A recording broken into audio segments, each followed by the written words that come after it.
My name is Eddie Tofpik. I'm Head of Technical Analysis and Senior Markets Analyst at ADM Investor Service International Limited. And here is your weekly technical analysis of Paris rapeseed, Winnipeg canola and Malaysian palm oil markets. I'll start with Paris rapeseed. 5 weeks ago we had a weekly key reversal up. This was the start of the most recent rally and the base of the late March to late April bullish shift pitch that has mostly quantified the rise since, including the breakup over the previous all-time high of July 2021 at 5.24 3/4. Prices have twice penetrated the upper time, currently 5.55 even, of this February to March bullish Andrews pitchfork. The first time was with an odd open higher over the upper time that closed back below it, and the second time breaching it but closing right on the tine itself. For the most part, the middle tine, currently 5.34 even, has acted as support, and most recently, today, the lower tine as well, currently at 5.12 3/4. I spoke 2 weeks ago about, well, 2-3 weeks ago, about what the likely scenario seemed at the time, some which have still not been resolved. In this instance, I referred to the recently filled gap made at the beginning of March, and I quote, "Now, assuming that the gap up is not an island, what more can we expect on the upside? Well, it is very, very early, but if we look at the late March to date action as a possible bullish halfway hesitation pattern, then we could have a potential topside target X in the 553 area. I'll let that sink in for a moment. As I've said, this is very much on the edge of my analysis, and I'm a bit loath to mention it, other than I would look even more stupid if it happened and I didn't. It all depends on the latest action, not being an island." Now, and that's the end of the quote. Now, the move up did not reach the 553 area, and we filled the original gap, but this week on the way down we created a fresh gap between 532 even and 527 1/4. Two things here. I'm not wholly happy about this new gap being so close in value to the previously filled gap. This action still has elements of an island move, as the downside target has already been achieved in the 517 even area. Secondly, after achieving this target below, what is pushing prices lower? A question. Is it the last 2 weeks overhang? Because that sure isn't much. Additionally, prices are now into a congestion support zone from 513 3/4 to 519 1/2, dating from September 2012, as well as the lower time. I'd keep a close eye on any moves lower, as my naturally conservative nature makes me think we are still within a bullish shift pitchfork, and until we're out of it, with confirmed consecutive closes below, this market is still bullish. Winnipeg canola.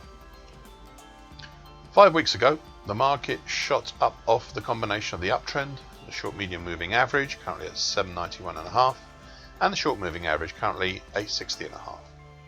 4 weeks ago the market breached the previous all-time high back in March 2008 at 770 even.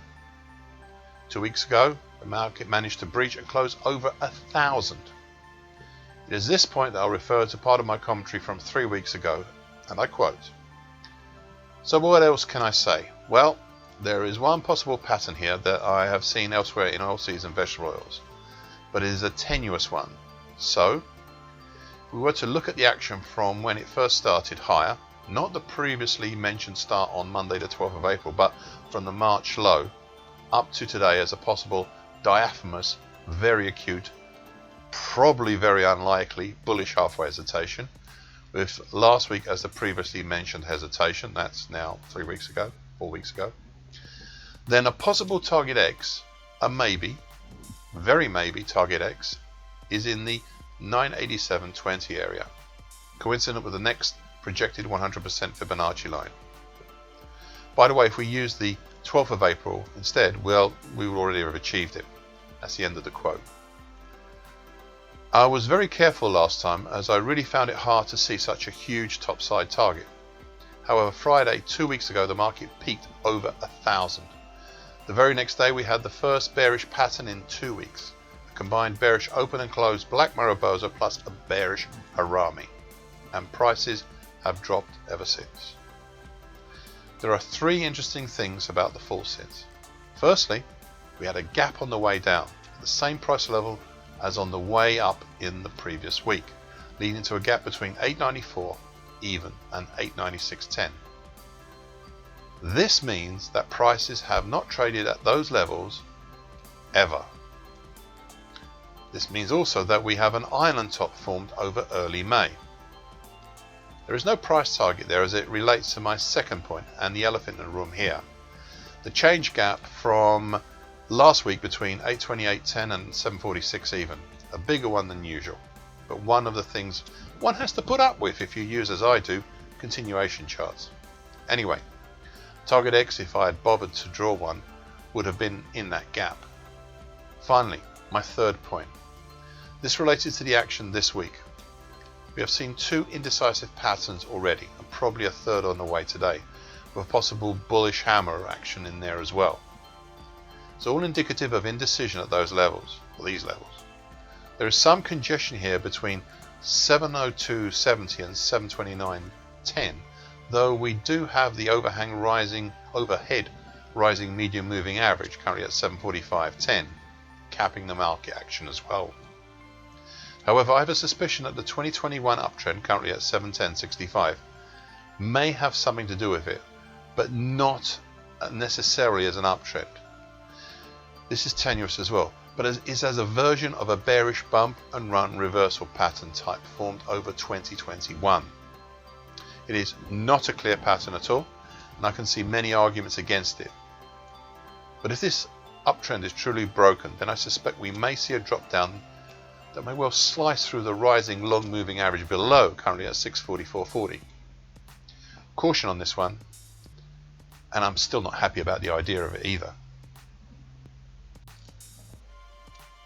Bursa Malaysia crude palm oil. So we have a mid-October 2020 to late January 2021 bullish shift pitch hawk showing the bullish angle of attack of the market. Additionally, we have a newer, slightly more acute bullish shift pitchfork for the January to late March move, also showing promise. Okay, so last time I asked the following questions. I quote: what should happen if we break that 44.84 high? That was the previous all-time high. Well, we have three levels to look at and one possible pattern that I still find, well, awkward. The three on top are the upper tine of the original bullish shift pitchfork, that's currently at 46.45. The upper tine of the newer bullish shift pitchfork, that's currently at 47.62. And the projected 50% Fibonacci line at 46.13. There's also a possible pattern, an awkward and obtuse one. If we were to look at the action from the January low to date, it's a possible bullish halfway hesitation pattern. Then we may have a possible target X in the 46.75 area. It is a big ask, I know. And that's the end of the quote. Well, the original bullish shift pitchfork was breached and broken, and I am minded to retire it, but I still feel it may have some value, especially the middle time, currently 42.23. The newer bullish shift pitchfork held down the market admirably last week, while one day when it was breached and broken. However, it was only the one day, and it was done at the high water mark of this market, with admittedly a hanging man pattern, usually bullish, yet it was also an island top, an overtly bearish pattern. So I'm inclined to keep it and treat that high as an aberration. Well, for now at least. Finally, there is the possible bullish halfway hesitation to which I refer to. Well, this has turned out to be exemplary, with the market reaching target X on the Friday before last, just before Eid, and virtually turning back down once achieving it. A very gratifying performance. Now, what has happened since then? Well, we've had an attempt to move back up, but it was stymied the next day with a two-day bearish below the stomach pattern that saw a more than suitable follow-on lower today. We're now looking at markets below the March high at 43.15. That's how far we've dropped, and it may be worthwhile to start looking at the rising short medium moving average below, currently at 41.29, and even the lower time, currently 40.40, of the newer bullish shift pitchfork. Only an attempt to rise and try and fill the gaps left over by that island top would counter this potential lower move down. Thank you for listening. This weekly broadcast gives the essential market patterns and consequences. Please be aware of the risk disclaimer posted with this broadcast. Copyright is Eddie Tofpik and ADM Investor Services International Limited. And here comes the final bit.